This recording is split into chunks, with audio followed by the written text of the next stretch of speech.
Buenas noches a todos. Tengo el honor de moderar la presentación del volumen 83 de la Biblioteca de Arbitraje titulado El proceso arbitral peruano, escrito por el abogado y profesor Juan Peña Acevedo. Informamos a todos los interesados que pueden acceder libremente a la consulta completa de la obra en la página web www.castillofreire.com en la sección Biblioteca de Arbitraje. Este libro se ha publicado con el auspicio académico de la Asociación Iberoamericana de Derecho Privado, el Centro de Arbitraje de la Pontificia Universidad Católica del Perú y la Universidad Católica San Pablo, a quienes agradecemos su permanente colaboración. En primer lugar, hará uso de la palabra el doctor Juan Peña Acevedo, abogado por la Pontificia Universidad Católica del Perú, profesor de arbitraje en la Escuela de Posgrado de la Universidad San Martín de Porres y abogado en Electroperú. Buenas noches, doctor.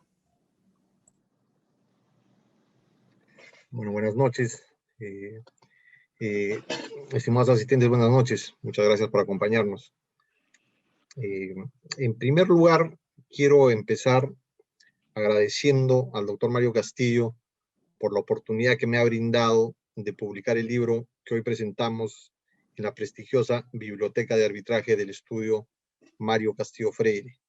Sin duda, la más importante publicación de temas arbitrales a nivel nacional y una de las más importantes a nivel internacional. Una situación que me enorgullece especialmente. Asimismo, quiero agradecer a los panelistas que hoy nos acompañan, a la doctora Shoshana Sussman, al doctor Gonzalo García Calderón, al doctor Ramiro Portocarrero y al propio doctor Mario Castillo, todos ellos excelentes profesionales de quienes he tenido la oportunidad de aprender mucho durante mi ejercicio profesional. También quiero agradecer a la empresa en la que laboro, Electroperú, pues la confianza brindada por mis superiores para patrocinar o supervisar importantes procesos arbitrales me ha permitido conocer junto a renombrados especialistas el funcionamiento del proceso arbitral desde la perspectiva, desde la óptica del litigante, ¿no?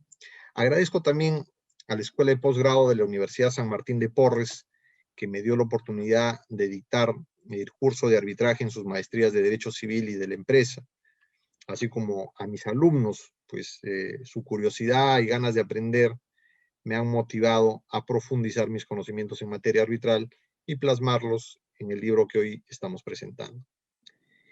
Quiero agradecer también a los amigos que desinteresadamente se han tomado el tiempo de revisar los borradores del libro, y dentro de ellos especialmente a la doctora Shoshana Sussman, las doctoras Isabel Jiménez y Rocío González. Dicho esto, quisiera contarles brevemente cómo nació este libro, cuál fue el objetivo inicial de este trabajo, ¿no? Para ello señalarles que en el año 2014 empecé a dictar el curso de arbitraje en la maestría de Derecho Civil de la Universidad de San Martín de Porres, como se los he referido, y luego de las clases iniciales consideré que era útil que los alumnos cuenten con una guía que les permitiera intervenir en un proceso arbitral sin mayores complicaciones, ¿no? Así elaboré un documento de unas pocas páginas, el cual fue creciendo con el dictado del curso en los posteriores semestres, y al que se sumó el de la maestría en Derecho Empresarial, y se enriqueció con nuevas experiencias e información que pude ir recabando, ¿no? Siendo esta en realidad la esencia de la primera parte de este libro, ¿no? Ahora, dentro del esquema de los cursos dictados, también consideré importante que los alumnos tengan un acercamiento práctico al proceso arbitral. Y es así que elaboré un caso basado en un arbitraje real, vivido y sufrido en Electroperú, a partir del cual los alumnos elaboraron los principales documentos que usualmente se presentan o emiten en el proceso arbitral, desde la solicitud de arbitraje hasta el laudo, ¿no? Como podrán apreciar, el caso y estos trabajos prácticos que les comento constituyen la segunda parte del libro. Y en la tercera parte del libro he recogido algunos edictos arbitrales publicados en el Diario Oficial del Peruano, sin calificarlos, simplemente esperando que puedan ser revisados por quienes tengan algún interés académico o profesional al respecto. Esa es la estructura en general del libro. Sin embargo, quisiera regresar a la primera parte del libro, ¿no? Y comentarles que cuando tomé la decisión de escribir el libro, he tenido en cuenta algunos aspectos especiales del desarrollo del arbitraje en el Perú. El primero de ellos es justamente el importante desarrollo que ha tenido el arbitraje en el Perú. Un segundo aspecto que también he tenido en cuenta es el colapso del Poder Judicial para atender necesidades de justicia. Un tercer aspecto es que el arbitraje peruano viene acogiendo con mayor frecuencia figuras que se usan en otros países o en otros tipos de arbitraje, como el arbitraje de inversión. Además, también tengo en cuenta que el litigante peruano creo que tiene algunas características especiales. Y por último, el tema de la pandemia del COVID-19, que lamentablemente ha cambiado nuestra vida en muchos aspectos. Entonces, en lo que respecta al primero de estos temas, que les decía que es el importante desarrollo del arbitraje en el Perú, el cual, como conocemos, deriva de una decisión estatal para que las controversias derivadas de la contratación en la que participa el Estado sea resuelta en la vía arbitral, empieza con fuerza, digamos, en el año de 1998, con la con la emisión de la ley de contrataciones del Estado, contrataciones de adquisiciones del Estado, que se llamaba la ley 26850, ¿no? Que incluye como un mecanismo obligatorio de solución de controversias en las que participe el Estado en sus adquisiciones al arbitraje, ¿no? Entonces, a partir de ese momento hay un desarrollo exponencial de los procesos arbitrales, un crecimiento exponencial de los procesos arbitrales. Y este crecimiento exponencial ha dado lugar a varios temas, ¿no? A varios aspectos. En primer lugar, que a la fecha existen ya en el país muchos especialistas en temas arbitrales, ¿no? Profesionales que se dedican a actuar como árbitros, profesionales que se dedican a litigar en temas arbitrales. Los estudios de abogados tienen ahora áreas especializadas en arbitraje. Existen otro grupo de personas que se dedican a la investigación en arbitraje, entonces empieza un desarrollo mayor en estos aspectos. Y a la fecha también existe muchas publicaciones sobre temas arbitrales. Quienes recuerden los años anteriores al año 98, coincidirán conmigo en que creo que existían únicamente 3 libros sobre arbitraje. El libro tesis del de los doctores Fernando Cantuarias y Manuel Diego Aramburú, el libro del doctor Montoya Manfredi sobre el arbitraje comercial, el libro del doctor Loman, denominado El arbitraje, y unos pocos artículos, dentro de ellos algunos del doctor Gonzalo García Calderón, quien además posteriormente también publicó un excelente libro sobre arbitraje internacional, ¿no? Sin embargo, actualmente sí, la bibliografía es abundante y realmente abrumadora, ¿no? Basta entrar a internet para encontrarse con un sinfín de publicaciones sobre temas arbitrales, lo cual además es bueno, ¿no? Además, existe también a la fecha una vasta jurisprudencia sobre arbitraje, ¿no?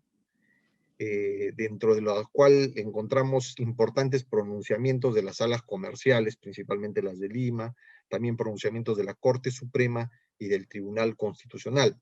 Algunos de muy buena factura, otros preocupantes, pero en todo caso ya existen líneas que se van trazando desde la perspectiva judicial respecto al proceso arbitral, las cuales es bueno conocer para litigar con éxito en dichos arbitrajes, ¿no? De otro lado, aprecio que se van consolidando importantes centros de arbitraje, ¿no? Principalmente por la seriedad de sus actuaciones, pero también van apareciendo nuevas instituciones arbitrales, y no solo en Lima, también en provincias, que empiezan a competir con las instituciones existentes y ofrecen menores costos, agilidad de procesos, mejores servicios, eficacia en la ejecución de los laudos. Por ejemplo, incluyen en sus reglamentos la posibilidad de que los árbitros ejecuten sus decisiones, ¿no? Para hacerlos más atractivos. Pero también aparecen instituciones arbitrales con intenciones subalternas o creadas para favorecer intereses de determinados grupos. Por ejemplo, en alguna oportunidad he conocido cláusulas arbitrales que someten a las partes a reglamentos arbitrales de instituciones desconocidas. y cuando surge la controversia y se intenta ubicar dichos reglamentos es prácticamente imposible. No se encuentran en sus páginas web, o cuando uno los necesita tiene que comprarlos a precios elevados, y esos reglamentos aparecen, por ejemplo, en procesos de amparo para avalar remates arbitrales de predios, ¿no? Ya el Tribunal Constitucional ha tenido oportunidad de pronunciarse respecto a estos cuestionables procesos arbitrales seguidos en algunos también cuestionables centros de arbitraje, ¿no?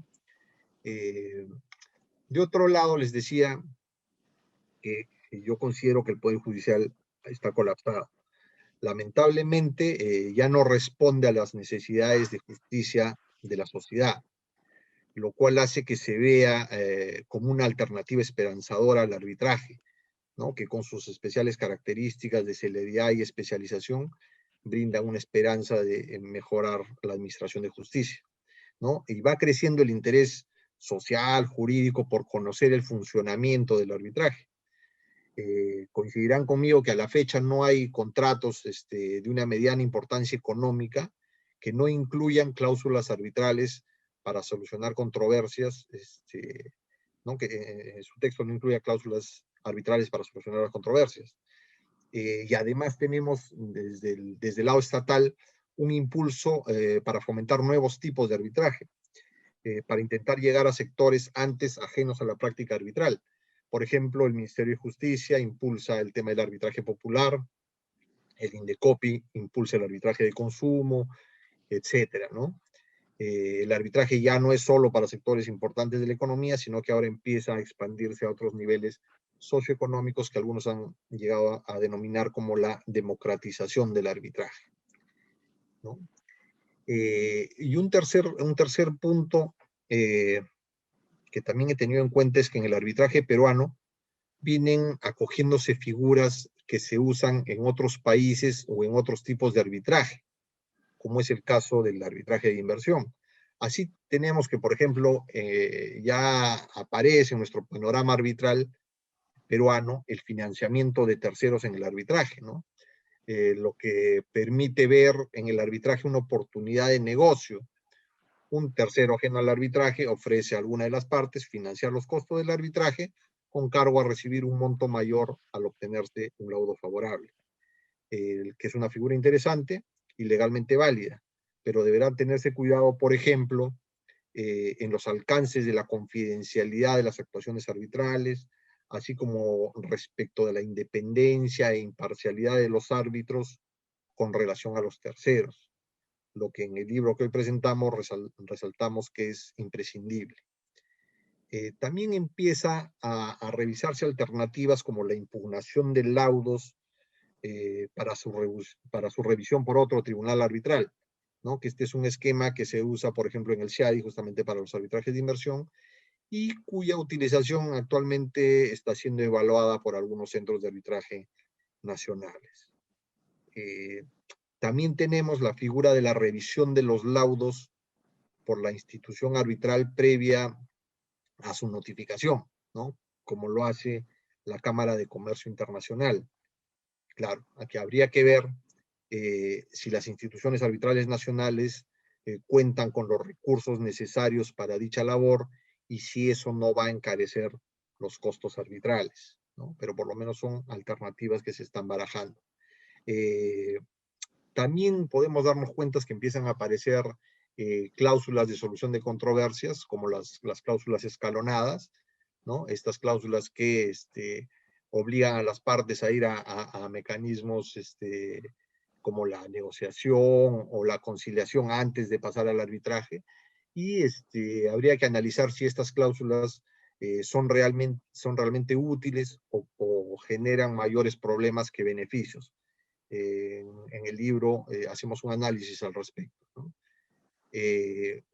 También han aparecido las cláusulas híbridas de solución de controversias, ¿no?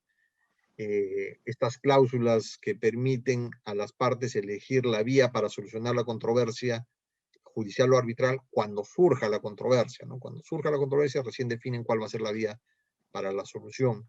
Y dentro de este tipo de cláusulas aparecen aquellas cláusulas híbridas asimétricas, ¿no? Que son las que permiten solo a una de las partes elegir, tener la potestad de elegir la vía arbitral o judicial. Y de repente hay que hacer ahí un análisis sobre la validez de este tipo de cláusulas. Y no sé si algún tribunal ya lo haya hecho, un tribunal arbitral, o algún pronunciamiento judicial hay al respecto, pero si no lo han hecho, es probable que próximamente eso vaya a suceder, ¿no? Entonces son temas nuevos que van apareciendo en el panorama arbitral peruano. De otro lado, les decía que el litigante peruano creo que es especial, ¿no? La mayoría de ellos tratan de agotar todos los recursos que tengan a la mano para potenciar sus posibilidades de éxito, y algunas veces emplean acciones estratégicas que terminan tocando zonas grises de la legalidad y la buena fe, ¿no? Entonces, de alguna de estas prácticas también nos hemos referido en el libro. Podrán encontrar algunas de ellas en el libro. Y por último, otro tema que también es importante es el tema de la pandemia del COVID-19, que, como les decía, nos ha cambiado la vida en muchos aspectos, y en el tema arbitral no ha sido menor. Nos ha obligado a utilizar herramientas informáticas y a familiarizarnos con estas a un ritmo acelerado, ¿no?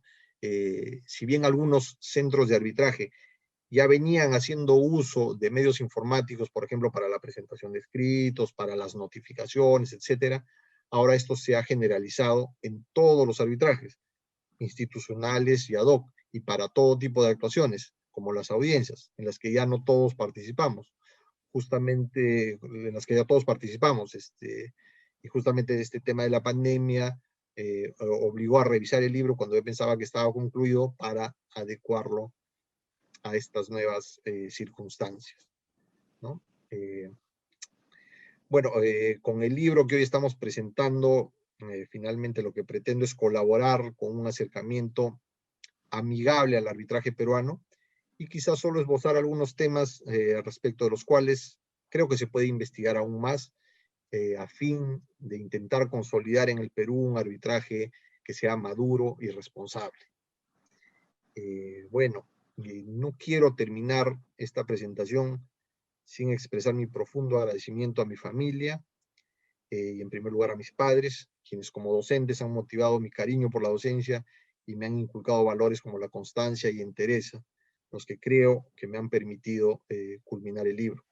Y en segundo lugar, pero no menos importante, agradecer a mi esposa e hijas por su paciencia y su tiempo, pues parte importante de su tiempo la he dedicado a la elaboración justamente del libro. Y por último, no quisiera cerrar estas palabras sin pedirle a Dios que nos siga protegiendo y que cuide especialmente de aquellos que hoy necesitan salud y consuelo. Muchas gracias a todos por su asistencia. Muchísimas gracias, doctor Peña. Ahora le corresponde hacer uso de la palabra a la doctora Shoshana Sussman Tingman, profesora principal de la Facultad de Derecho de la Pontificia Universidad Católica del Perú, reconocida abogada y árbitro, miembro del Tribunal Administrativo del Banco Interamericano de Desarrollo. Asimismo, ha sido árbitro designado por la República del Perú en el Centro Internacional de Arreglo de Diferencias Relativas a Inversiones, CIADI, entre los años 2007 y 2017. Buenas noches, doctora. Muy bien, muchas gracias. Buenas noches a todos. Bueno, el reconocido abogado y magíster y además docente Juan Peña Acevedo mantiene desde hace muchos años una carrera verdaderamente impecable en una de las empresas eléctricas estatales más importantes del Perú. Y durante ese tiempo ha liderado importantes arbitrajes, obteniendo resultados beneficiosos a favor del Estado peruano, experiencia que con mucha inteligencia y con mucha generosidad ha volcado en este libro. Juan Peña es un mentor por naturaleza, con una desprendida vocación de compartir sus conocimientos, formador de destacados jóvenes abogados, y lo que yo personalmente admiro en Juan es en los muchos años que ya venimos trabajando juntos es que demuestra inteligencia, valentía, temple, y para esto solamente una anécdota. En muchas oportunidades hemos recibido, mejor dicho, Juan me ha convocado para ver determinado caso y yo, luego de revisar los papeles, le digo, Juan, vamos a perder este caso. Y Juan me dice, no, vamos a ganar este caso. Y efectivamente lo ganamos. Tiene ese temple, ese coraje, esa confianza en sí mismo que verdaderamente es un valor en esta situación de conflicto que genera un arbitraje. Bueno, yo voy a hacer un pequeñísimo resumen de la obra de Juan, que dicho sea de paso me parece un magnífico trabajo. Juan trata específicamente el proceso arbitral, señalando cuáles son las ventajas del arbitraje. No vale la pena que yo mencione en este momento las ventajas porque todos las conocemos. Ahorro en tiempo, en formalidades y menor duración en relación a procesos judiciales. La primera etapa que toca Juan es la etapa de implementación, que en sus palabras se mantienen de manera preliminar los extremos de la controversia y se ejecutan los acuerdos de las partes hasta constituir el tribunal arbitral. Esta etapa se inicia con la solicitud de arbitraje y termina con la constitución del tribunal arbitral. En esta etapa, Juan ya lo ha mencionado ahora un rato antes, en esta etapa el autor lo que recomienda es no recurrir o recurrir lo menos posible a las llamadas cláusulas escalonadas, a las que se acaba de referir, porque son cláusulas que lo que hacen es dilatar el proceso y por lo tanto no son de mayor utilidad. Aparte de que tienen que cumplirse fielmente los requisitos que se están señalando en las cláusulas escalonadas porque se corre el riesgo de una nulidad del proceso y realmente no vale la pena. Vale la pena, yo diría, y en eso concuerdo plenamente con Juan, en ir directamente al proceso. En esta parte se designa a los árbitros, que ese es un tema realmente candente, porque acá Juan se ocupa del deber de revelación, que es lo más difícil en un arbitraje, porque uno no sabe cuánto tiene que decir, sobre qué tiene que decir, y cuándo hay cosas que son realmente relevantes y cosas que no son relevantes. Eso va a seguir siempre teniendo un ingrediente inevitablemente subjetivo que el autor analiza muy bien y que nos da luces con su mirada del asunto. Juan señala que no confundamos instalación del tribunal con constitución del tribunal, porque algunos jueces piden prueba de la instalación del tribunal y realmente de lo que se trata, la instalación del tribunal no es obligatoria la audiencia de instalación del tribunal, lo que es obligatoria es la constitución del tribunal. Una vez que el tribunal está constituido, la audiencia puede ser perfectamente virtual. En la segunda etapa, que es la etapa de postulación, Juan trata el tema de, en primer lugar, la presentación de la demanda, y con mucho acierto, perdón un momentito, dice que una demanda bien hecha es fundamental para obtener un buen resultado en el proceso arbitral. La demanda es realmente uno de los ejes del proceso y es un documento que a ningún árbitro se le va a pasar fácilmente.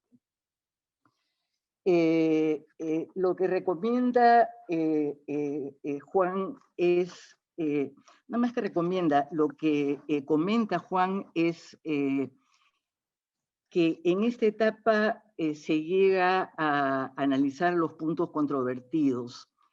Y en eso yo he tenido experiencias realmente malas y algunas otras buenas. Yo siempre he entendido que en esta etapa del proceso lo que el tribunal tiene que hacer es un desarrollo más profundo que simplemente voltear las cláusulas, las pretensiones de las partes y ponerlas en signos de interrogación. Pero los árbitros solemos, yo ya aprendí, solemos a evitarnos problemas de discusión de las partes previamente a que el arbitraje esté completamente estudiado y conocido, y lo que se hace generalmente es eso, es voltear las pretensiones de la demanda, la contestación, la reconvención, y lo cual, en mi opinión, esto ya no es dicho por Juan, convierte a este estadio en un estadio ahora realmente inútil e innecesario, porque se convierte en una mera repetición. Entramos luego a la tercera etapa, que es la etapa de probatoria. Esta es una etapa que tiene muchísima importancia en el arbitraje, y Juan se dedica especialmente a ver la prueba pericial. La prueba pericial tiene gran importancia porque generalmente los arbitrajes traen a la mesa discusiones de carácter técnico que los árbitros normalmente no conocemos.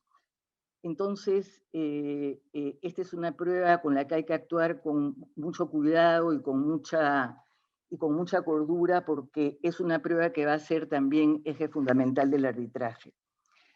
En cuanto a la parte de los alegatos, que también forman esta tercera etapa, en este momento las partes presentarán sus alegatos escritos, y este es un momento en el cual Juan dice con toda naturalidad y con toda justicia que en esta etapa uno puede darse cuenta si hay algún árbitro que está inclinado demasiado hacia una de las partes o no, por las preguntas inquisitorias que hace. Me parece que es un comentario muy valiente, porque uno tiende generalmente a esconder cosas que se producen en el arbitraje, pero que no se discuten. Luego, en este caso, Juan también detecta una práctica que es una mala práctica en el arbitraje, que consiste en presentar en las filminas que se presentan en los alegatos orales, de presentar nuevas pruebas.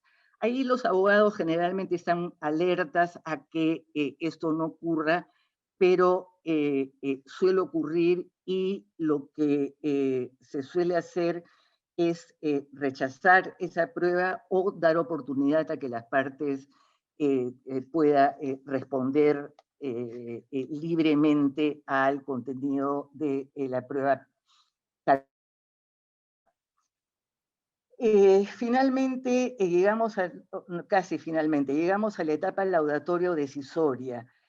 Juan dice que en esta etapa especialmente es cuando se nota la parcialidad o la imparcialidad de un árbitro, que es algo realmente bien difícil de mantener constante todo el tiempo. Y dice que es relativamente fácil notar la parcialización de un árbitro cuando justamente se está discutiendo el tema, un determinado tema en el tribunal, llega un escrito de las partes o de una de las partes aclarando ese tema. Juan considera que esa es una estrategia sospechosa, y por supuesto recomienda su desaparición.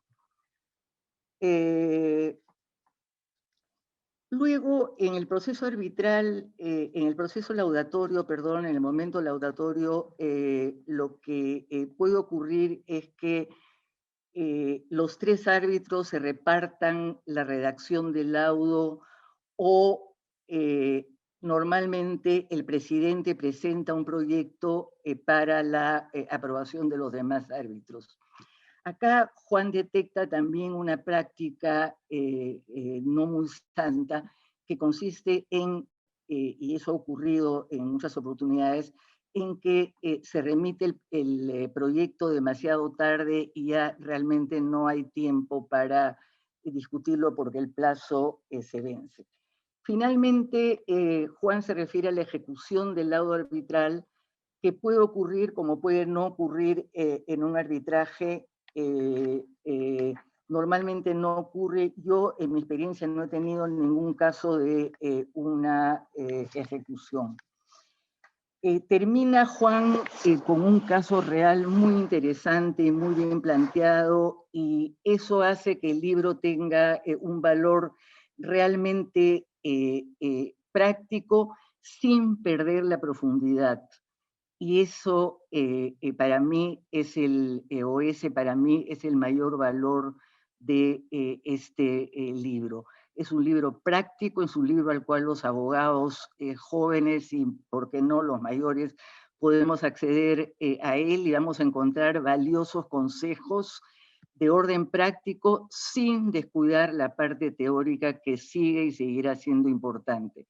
Felicito entonces a Juan por esta iniciativa. El libro es realmente bueno, vale la pena leerlo y tenerlo siempre de libro de cabecera para quienes estamos en este negocio. Muchas gracias.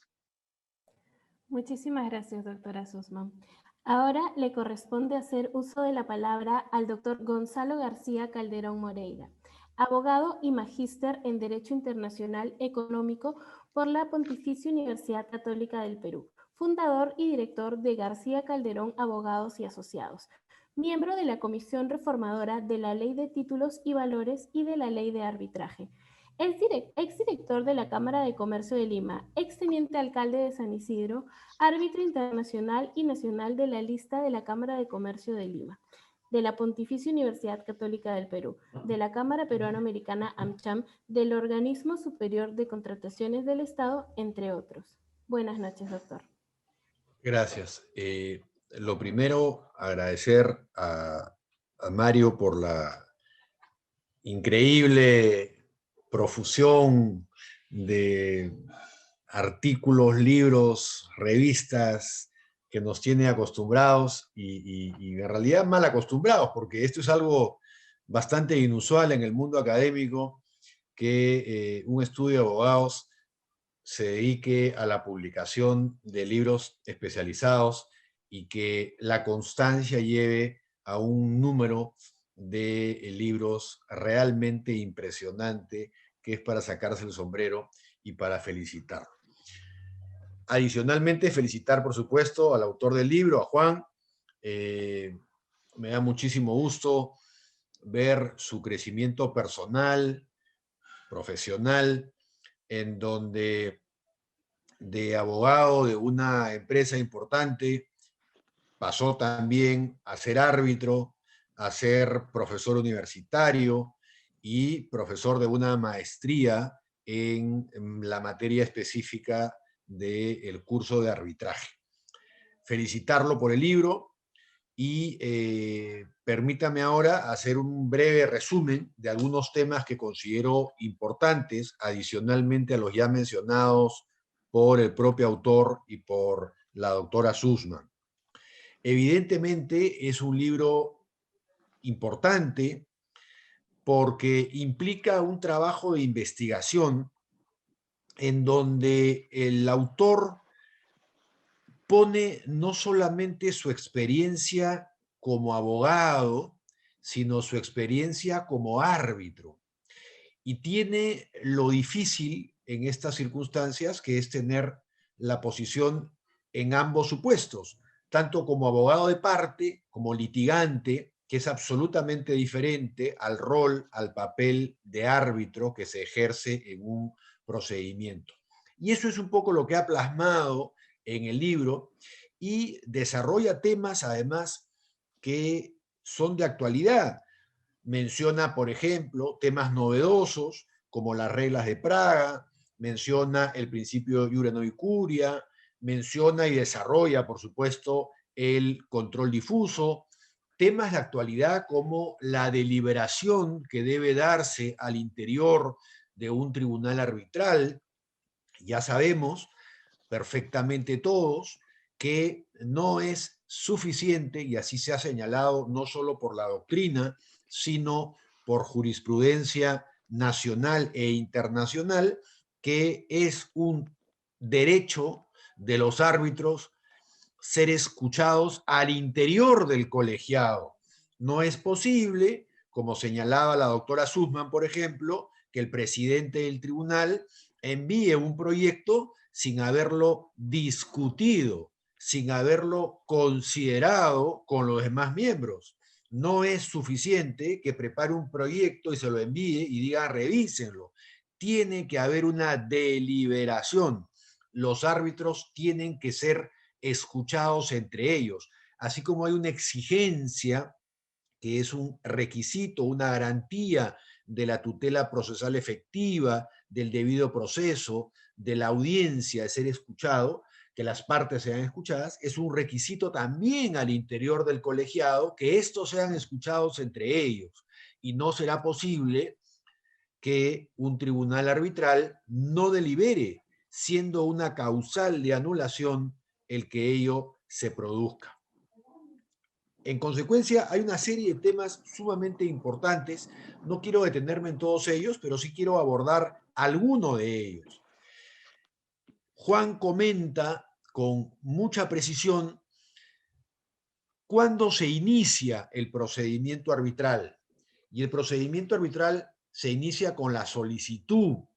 Y esta solicitud, y aquí viene un tema que siempre me ha interesado mucho, porque hay toda una primera etapa que podríamos llamar una etapa preparatoria entre la designación del árbitro por una de las partes y la aceptación del último de los árbitros, que es cuando se produce la constitución propiamente dicha del tribunal arbitral.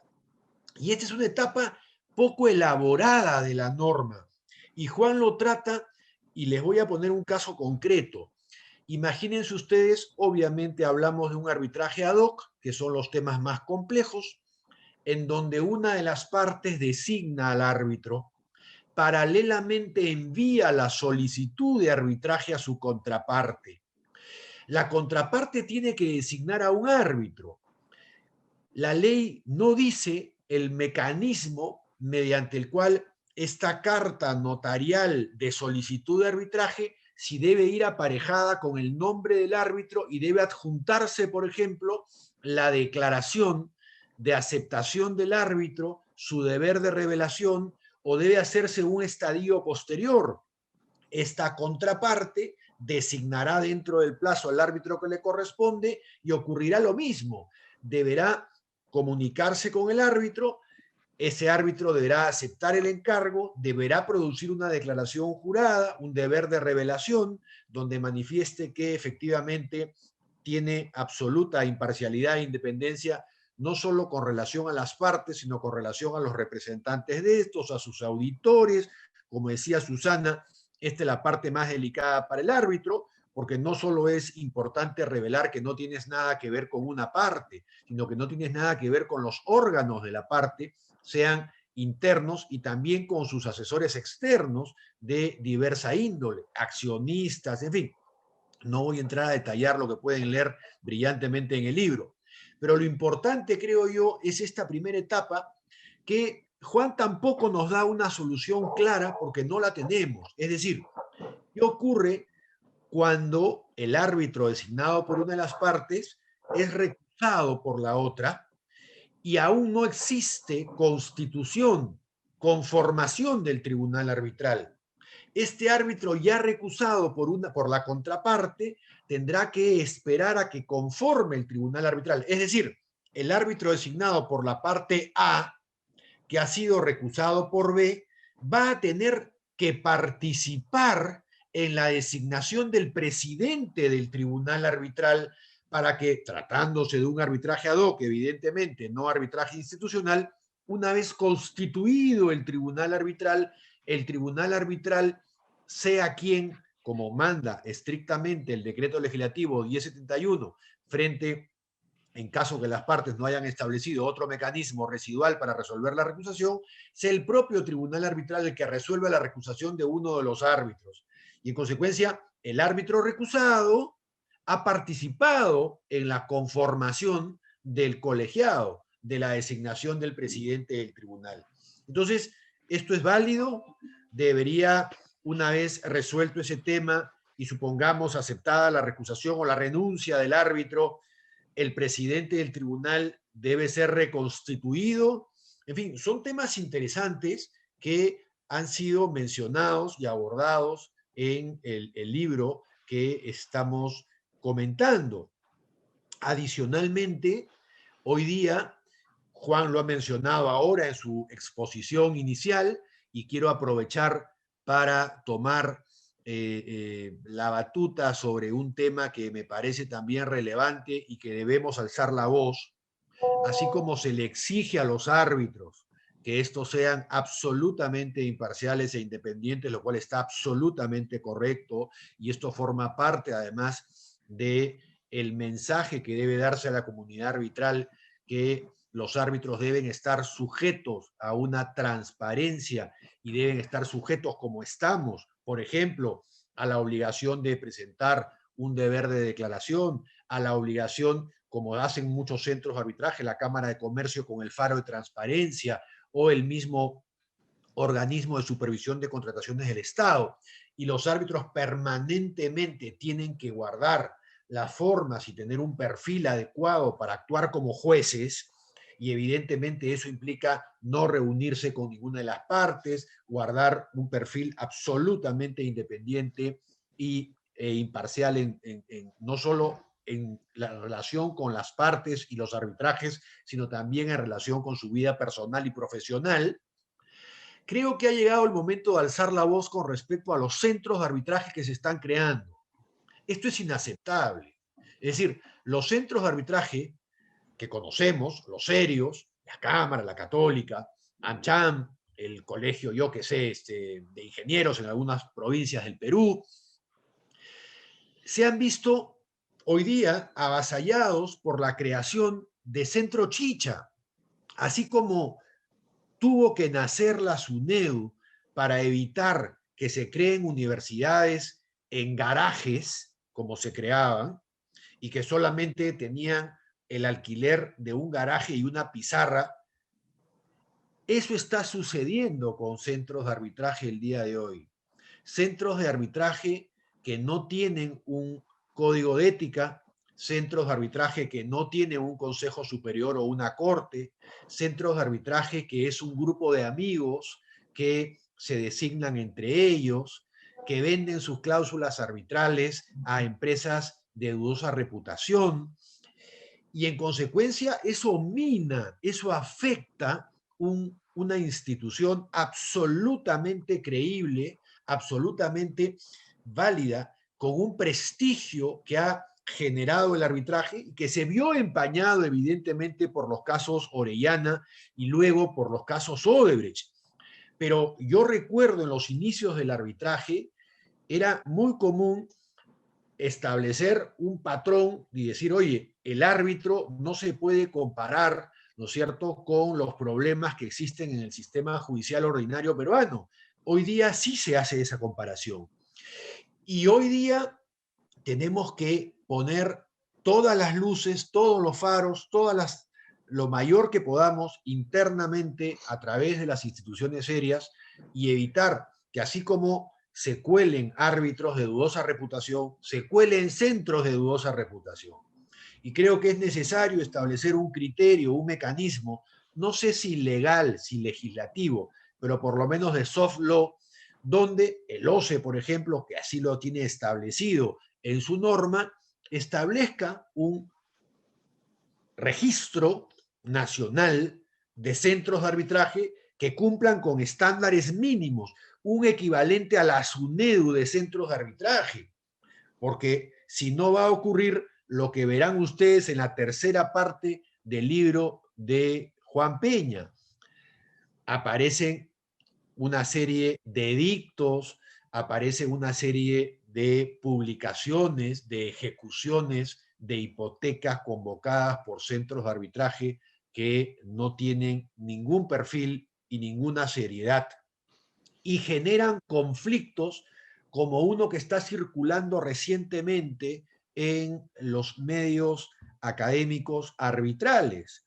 Un juez se ha dado el lujo de admitir un amparo en provincia contra un centro de arbitraje de Estochicha, toda vez que violó una serie, según el juez, evidentemente, una serie de derechos de una de las partes que había recusado a un árbitro y este centro de arbitraje le pedía una cantidad exorbitante de dinero para poder tramitar la recusación de ese árbitro y entonces, en fin, problemas de esa naturaleza que debemos evitar.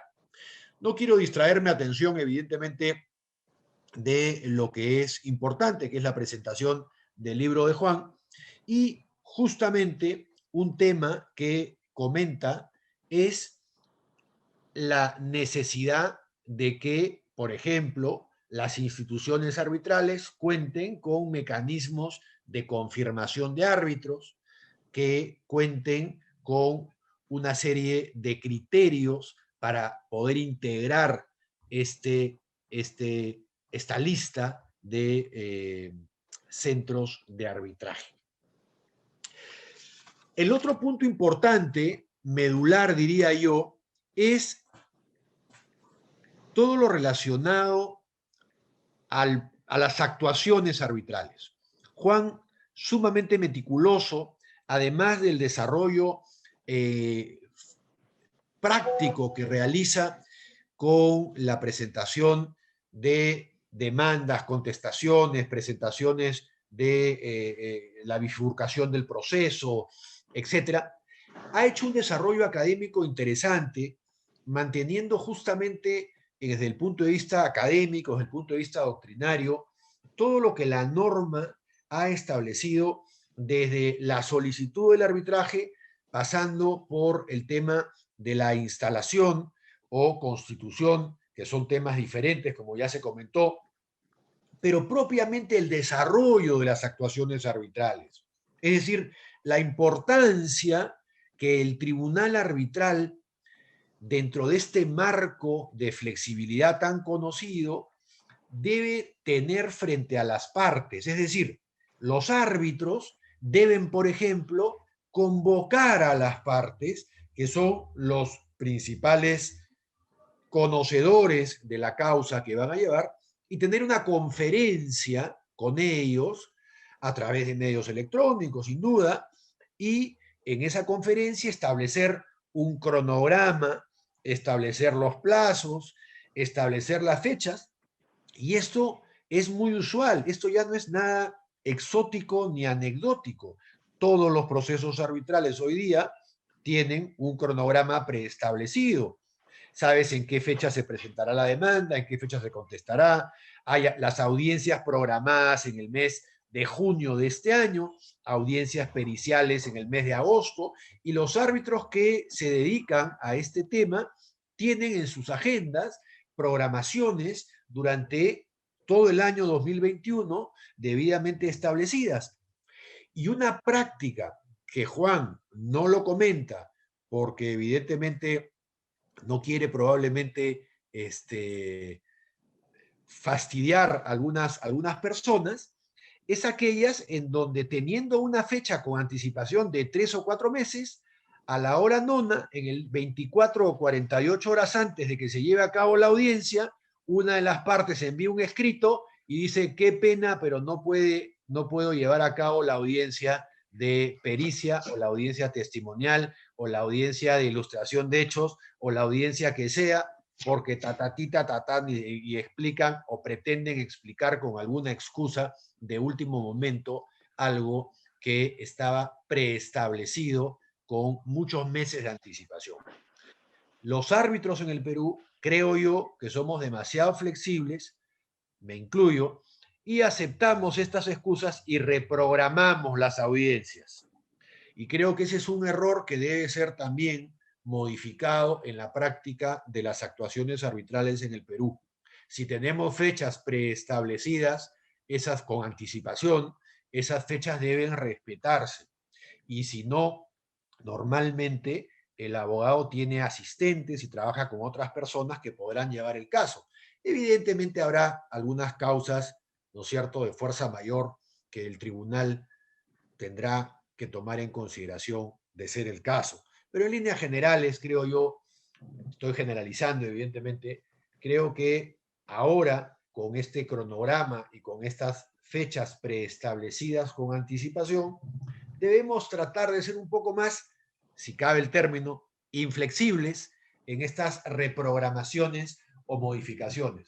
El doctor Portocarrero me mira y se ríe, sonríe, porque evidentemente sabe que los árbitros normalmente aceptamos reprogramaciones cuando una de las partes no quiere, e incluso existe ya programas previos con personas que van a testificar o que han habido una serie de obligaciones previas ya contratadas y que se ven, pues, evidentemente trastocadas por estos cambios.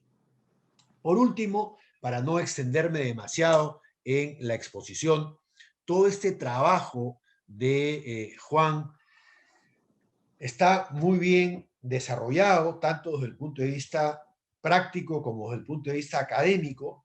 Tiene el colofón lógico, natural de cualquier actuación arbitral, que esa es la finalidad, ¿no es cierto?, de un procedimiento, que finalmente los árbitros cumplan con el encargo para el que fueron contratados, que es expedir una decisión final, que es expedir una decisión que ponga término a la controversia. Y el laudo arbitral requiere, evidentemente, de una serie de formalidades. El laudo arbitral, a diferencia de todas las actuaciones arbitrales que no requiere, cuando yo cuento esto en las clases, muchas veces los alumnos que ya han llevado procesal ordinario, se sorprenden cuando les digo, en el arbitraje no existe procedimiento supletorio alguno. La ley de arbitraje no tiene un procedimiento supletorio. Son las partes las que fijan su proceso y en defecto de ellos los árbitros cumplen con el rol de completar la relación jurídica inconclusa en caso las partes no lo hayan establecido. Y serán los árbitros, y ese es el diseño de la ley de arbitraje peruana, los que cumplan con cubrir estos vacíos procedimentales. Sin embargo, con respecto al laudo arbitral, ello no ocurre porque la ley ha sido muy clara en establecer formalidades que debe contener el laudo arbitral. Y uno de los temas fundamentales es justamente la motivación del laudo arbitral conjuntamente con la sede de donde fue expedido el laudo, porque eso va a permitir presentar el recurso de anulación ante el juez de la sede donde se llevó a cabo el arbitraje, al igual que la fecha, y al igual, por supuesto, que la firma de los árbitros, formalidades que son requisitos sine qua non para la validez del laudo arbitral. Todo ello tratado con excelencia por el autor. Así que estos son algunos de los temas un poco salteados que yo quería resaltar de este interesantísimo libro que Juan pone a consideración el día de hoy de todos nosotros. Muchísimas gracias por su atención y felicitaciones nuevamente, Juan, y felicitaciones a Mario del estudio por la presentación. Muchas gracias. Muchísimas gracias, doctor García Calderón. Seguidamente hará uso de la palabra el doctor Ramiro Portocarrero de la Nata, abogado por la Pontificia Universidad Católica del Perú y máster en Derecho de los Contratos por la Universidad de Roma, a donde fue becado por la Pontificia Universidad Católica del Perú y la Unión Europea. Ha sido profesor de pre- y posgrado en varias universidades peruanas, en el área de solución de controversias y regulación de energía. Es socio de Filippi Prieto Carrizosa Ferrero DU y Uría, PPU, co-chair de la práctica combinada de arbitraje internacional entre Uría Menéndez y PPU y es director de la práctica de Derecho Público, Procesal y Arbitraje de las 3 oficinas de PPU. Buenas noches, doctor.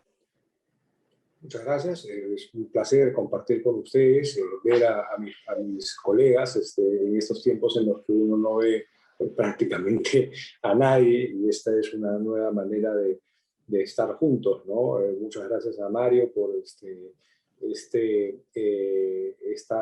83ª vez en la que le da un impulso a los textos y a los libros de arbitraje, y a Juan por un trabajo que yo encuentro verdaderamente circular en el sentido más positivo de la palabra. Lo primero que ha traído mi atención de este libro es que es un libro peruano, y es un libro peruano por el homenaje implícito que el autor le rinde a todo lo que se ha escrito en el Perú sobre el arbitraje, ¿no? En un mundo globalizante en el que la tendencia es a pensar en automático y a importar categorías de análisis de manera directa como si todo fuera lo mismo en todas partes, el esfuerzo y la vastedad de las informaciones que Juan recopila desde, digamos, el año 96, que es la literatura más antigua que he leído, es fantástica, ¿no? Y creo que parte de la comprobación de que no todo es exactamente replicable, ¿no? Y sobre todo las categorías que vienen del arbitraje internacional, que tratan, primero, de resolver problemas logísticos históricos hasta que el mundo entró en pandemia y ahora todo resulta que se puede hacer, que se puede coexistir en una misma sala estando en diferentes países, y también combinar prácticas de procedimientos de familias tan disímiles como el common law y el civil law, ¿no? Y yo creo que el esfuerzo de Juan de mirar la reflexión que se hace desde el punto de vista jurisprudencial, desde el punto de vista dogmático y desde el punto de vista práctico, merece un cierto respeto frente a esa otra tendencia que va un poco en automático, ¿no? Va un poco en automático, ¿no? Y yo creo que esto no es solamente una elección de bibliografía, creo que hay contenidos dogmáticos importantes, ¿no? Creo que hay distintos tipos de procedimiento arbitral y distintos tipos de consensos. Por ejemplo, es uno el consenso que el Estado da en el arbitraje de inversión, es otro el consenso que el Estado da en la contratación pública, es otro el consenso del privado, y los procedimientos y las velocidades de los procedimientos resultantes pues también son distintos. Unos serán los del arbitraje de consumo, donde los haya, el arbitraje en materia de clases de consumidores, etcétera, ¿no? Entonces creo que hay un primer mérito importante del libro en dar cuenta con exhaustividad y con objetividad y con honestidad intelectual de lo hecho aquí, de la reflexión que ha ido cambiando, sin duda, las modificaciones, pero un respeto por el dato positivo normativo peruano y un respeto por lo que los doctores peruanos han hecho y han dicho. Yo creo que eso es un primer mérito que yo le encuentro en el libro. El segundo mérito que yo le encuentro es que es un manual en el sentido del género, ¿no? de la manualística, ¿no? No es ni se propone como un libro de corte monográfico, no es un tratado, no es una exégesis, es un manual. Y si ustedes comparan los manuales clásicos de arbitraje internacional o de arbitraje local, en su sistemática también hay, creo yo, una vocación por la pedagogía, por la praxis, desde una sutileza en el manejo de las categorías y los análisis, ¿no? Frente a la lógica habitual de convenio arbitral, poderes de los árbitros, procedimiento, Juan Peña propone otra cosa. Juan Peña propone un asunto que es mucho más natural a la atención del lector y a la atención del eventual alumno, que comentaba Juan, y ahora entiendo por qué está armado así, ¿no? Es cómo le van apareciendo las cosas casi cronológicamente a la persona que se ve involucrada en un arbitraje, ¿no? Y esto es relevante porque una cosa es hacer una monografía, otra cosa un tratado. Mario ha hecho varios y es distinto, ¿no? Es distinta la utilidad que da. Y entonces, aquí en este ordenado y claro manual, los asuntos le aparecen en atención a la parte, y gracias a Dios Juan ha desterrado esa alocución dudosísima que se llama el operador jurídico. No lo he encontrado, gracias a Dios, nunca en el texto, pero es como que lo que se le aparece a la parte, ¿no? Oiga, primero su cláusula, la designación de los árbitros, la solicitud, la fase escrita, la fase oral, el laudo, etcétera, ¿no? Y entonces un lector que está desprevenido y que no tiene cualquier noción de este asunto, al final de la lectura encuentra también un caso y termina de mirar el caso y están los modelos, las cosas y va aterrizando en lo que es un procedimiento arbitral. Y para quien litiga por primera vez eso es una ventaja pues enorme, ¿no? Entonces es además, creo yo, difícil no ver en la distribución temática de los asuntos que propone la atención del lector la influencia antigua de Juan como litigante ante la justicia ordinaria y casi diría yo de procesalista. Pero creo que metodológicamente, con toda la autonomía que tiene el arbitraje, es una elección inteligente para el tipo de género de literatura legal que Juan Peña nos propone, ¿no? Y para quien ya viene litigando le da una ventaja también, porque hay una reconstrucción muy rápida que le permite ir a una parte y a otra con velocidad.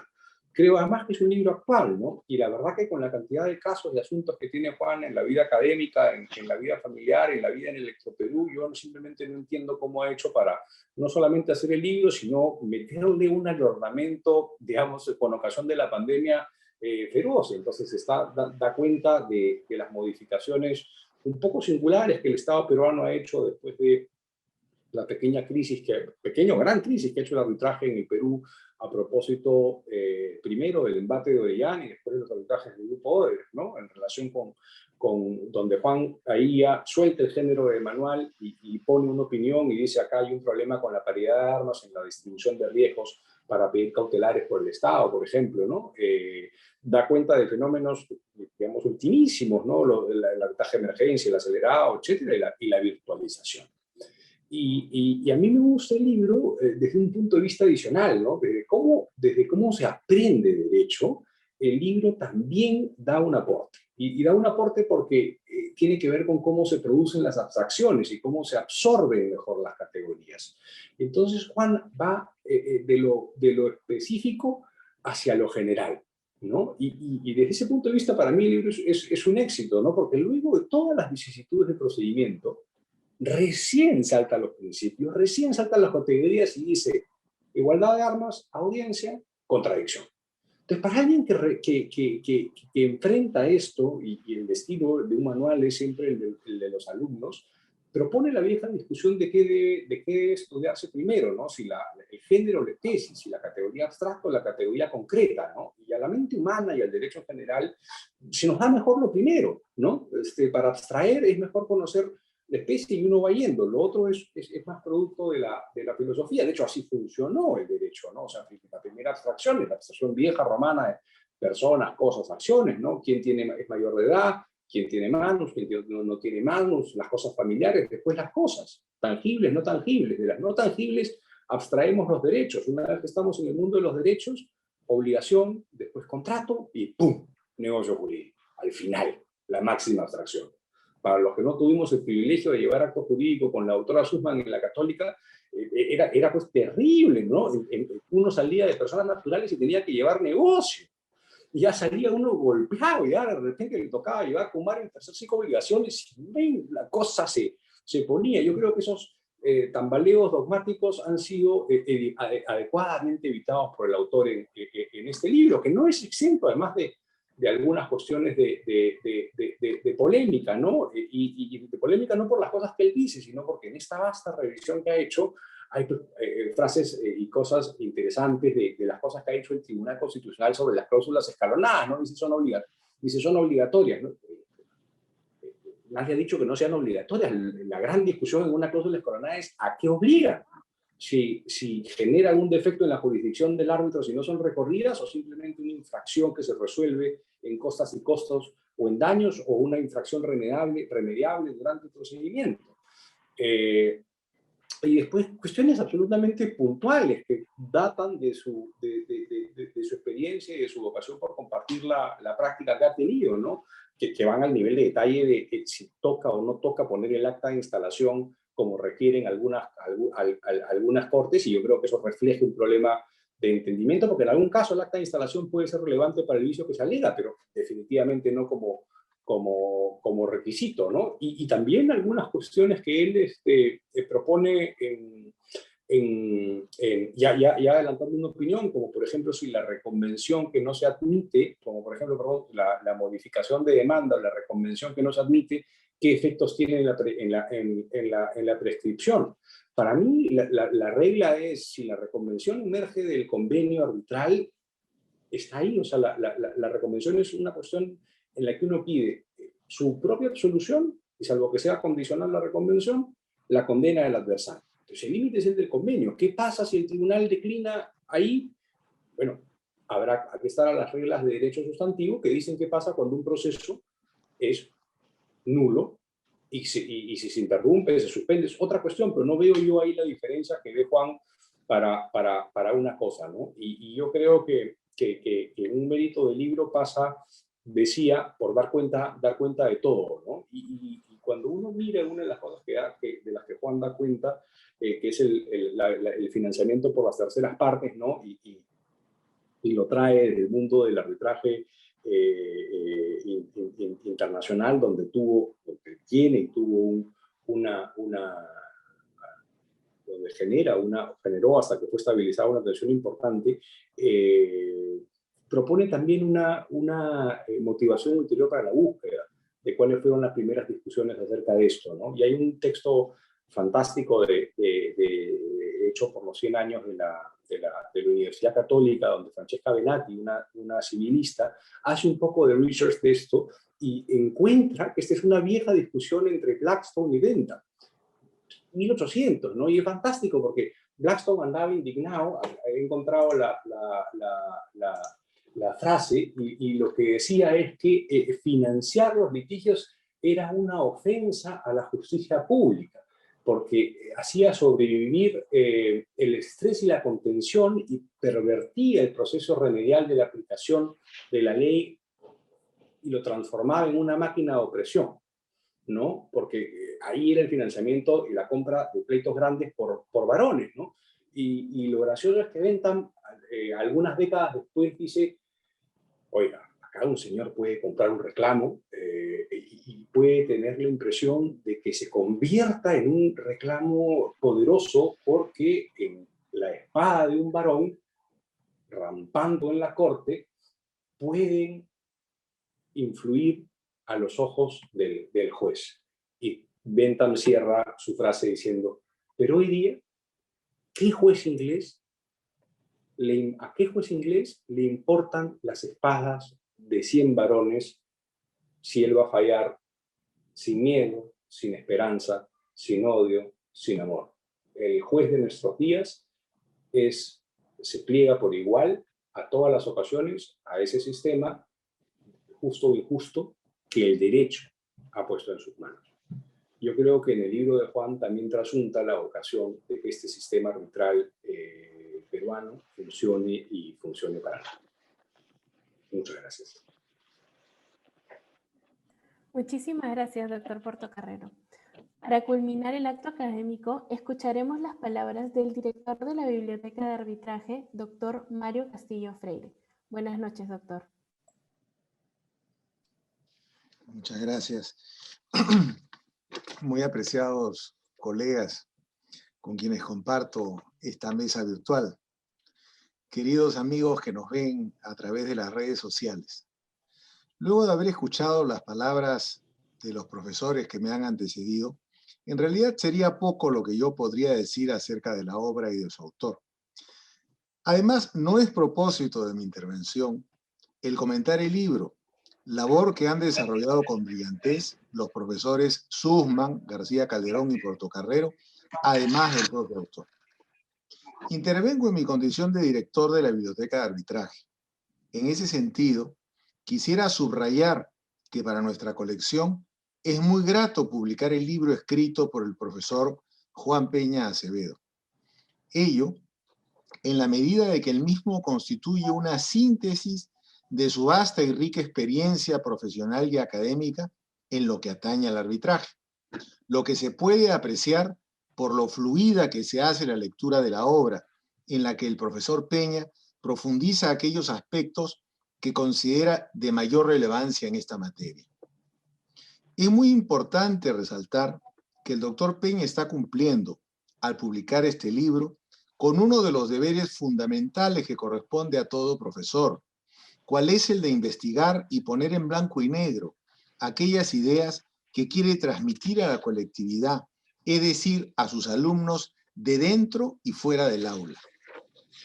Por otra parte, debo decirles que la publicación de esta obra enriquece notablemente nuestra colección, de la que el libro del profesor Juan Peña constituye el volumen 83 de los 85 que ya hemos publicado hasta este momento, tanto en versión digital como en formato papel. Quiero anunciar a los lectores de la Biblioteca de Arbitraje que ya se encuentran en plena edición los volúmenes 86 a 90, los mismos que, con la ayuda de Dios, esperamos poder presentar en sociedad durante los próximos meses. Concluyo reiterando nuestro agradecimiento y felicitación al doctor Juan Peña Acevedo, cuya obra, estoy seguro, será de enorme utilidad para el medio jurídico peruano y los de otras latitudes. Además, no olvidemos que esta obra, junto con todos los demás libros de la biblioteca, está a disposición del público para su consulta virtual, libre, permanente y gratuita en nuestra página web. Muchas gracias a todos por su muy valiosa y enriquecedora participación. Muy buenas noches. Muchas gracias, doctor Castillo. Agradecemos la atención brindada por todos ustedes y nos despedimos hasta el miércoles 3 de marzo a las 7 de la noche, fecha en la que presentaremos el volumen 84 de la Biblioteca de Arbitraje titulado La mediación paso a paso dentro de una mirada sistemática, cuya autoría corresponde al profesor brasileño João Alberto Santos de Oliveira. Muchísimas gracias a todos y muy buenas noches.